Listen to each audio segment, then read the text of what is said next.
อกมา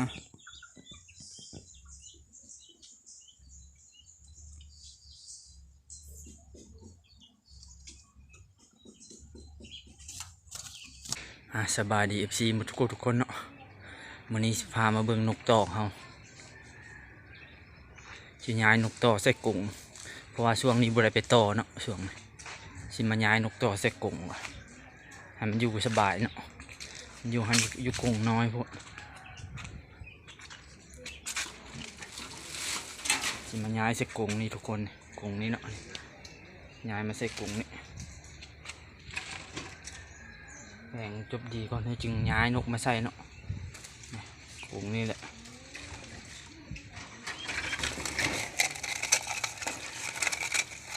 แบ่งกรงก่อนเพราะว่ามันหัวอาหารมันน้ำฝนถึกเนาะ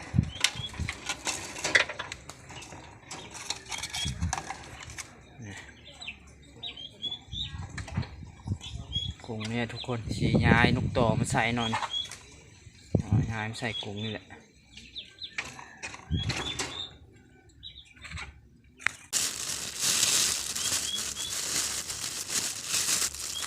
นี่เนาะทุกคนหัวอาหารมันกันเป็นหัวอาหารไก่น้อยเนาะนี่หัวอาหาร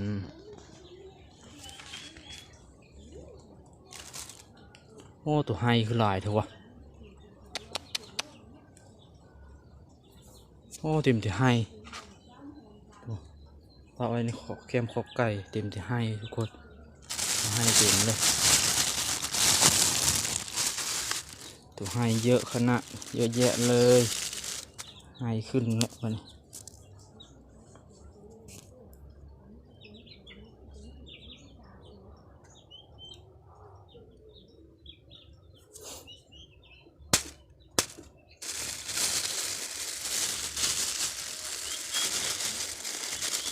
งานเชือกกงนี่จริงๆสบายนนกเนาะ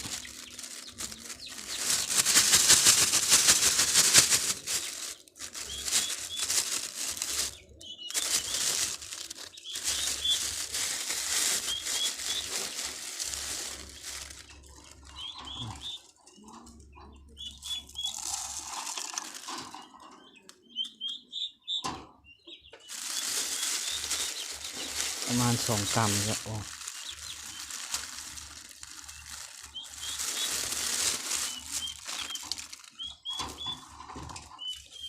2 กรัมเนาะพอดีแล้วเนาะซ้ำนี่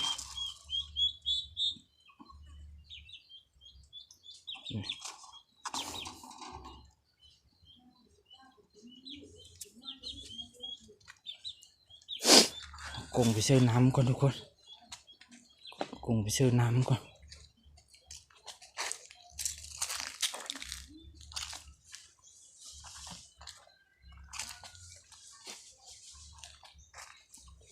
ซื้อน้ำจึงเอานกใส่เนาะไล่นกเขาเนี่ยบัดอยากเอาไปต่อจึงไล่ออก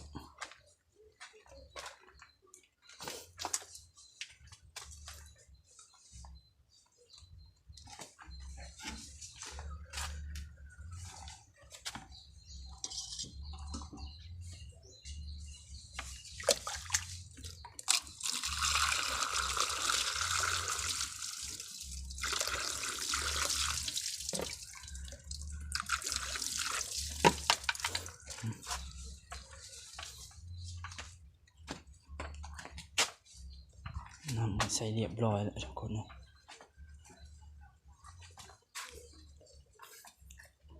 ยกกงต่อหลายมือแล้ว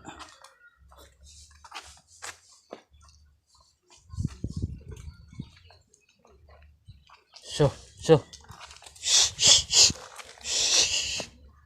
โช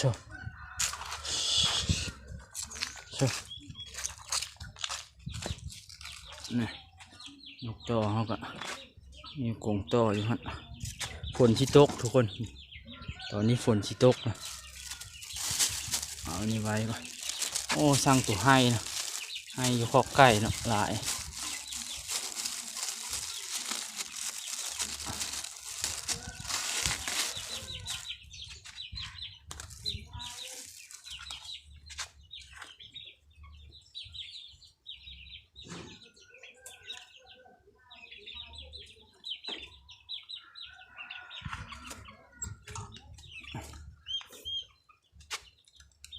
ตูนทั้งไหนเนาะประตูนกเขาก็ยังไงทุกคนนี่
น้องทุกคนไล่ออกมาตอนนี้นกอะ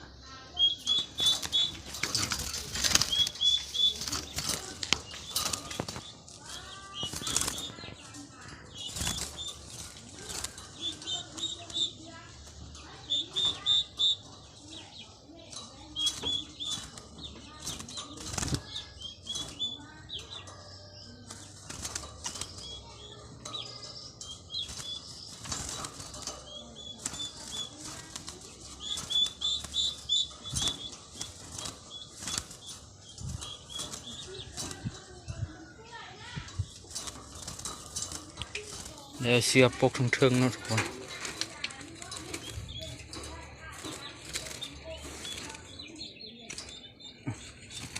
เสือปกทั้งเทิง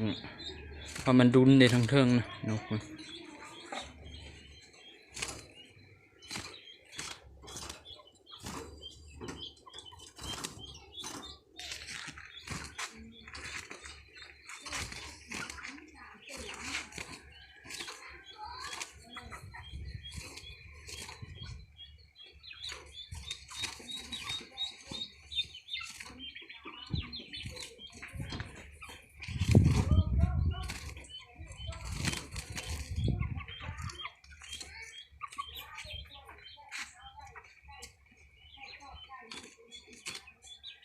นี่คน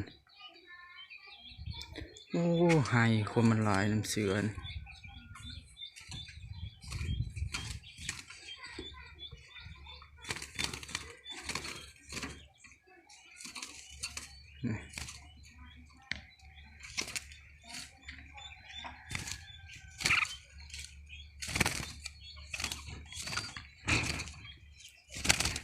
ตัวเดียวนี้เนาะทุกคนบัดอยากไปต่อจริงเอาออกมา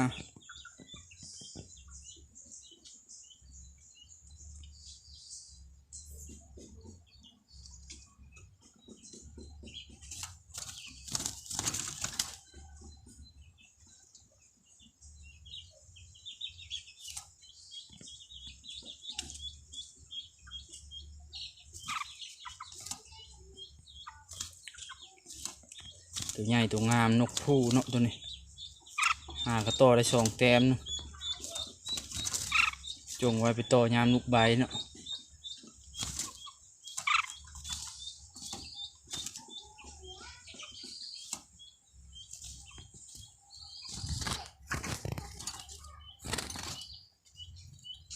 แต่เบิ่งหอดยามลูกใบทุกคนไปต่อเอามาเลี้ยงหลายๆไว้แบบนี้เกินมันนั้นเนาะเกินไปเจอว่างพุงใหญ่นะปีนี้น่าจะมีหลายแหละปีนี้พอเข้าไปเห็นว่างมันจับคู่เดี๋ยวมันเอาต่อมันบุลงนะหลายอยู่ต่อมันบุลงเนาะนก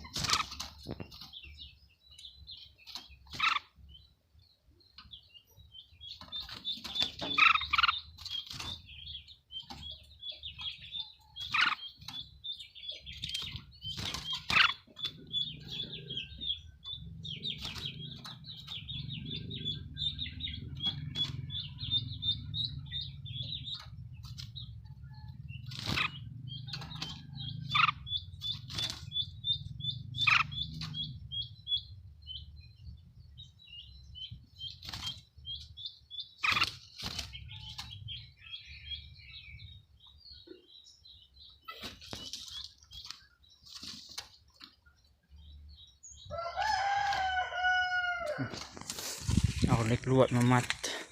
ปากประตูมันก็ทุกคนลวดนะยังเหลือตัวเดียวจะน้อยเอาความขี้หายเนาะมันรุดไปพัดเนาะเสียดายเลย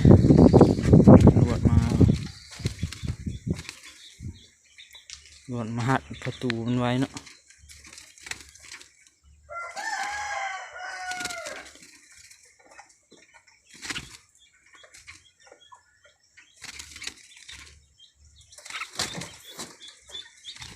เสียเล็กลวดนี่มัดประตูมันไว้ทุกคนมันเปิดง่ายนะประตูนี่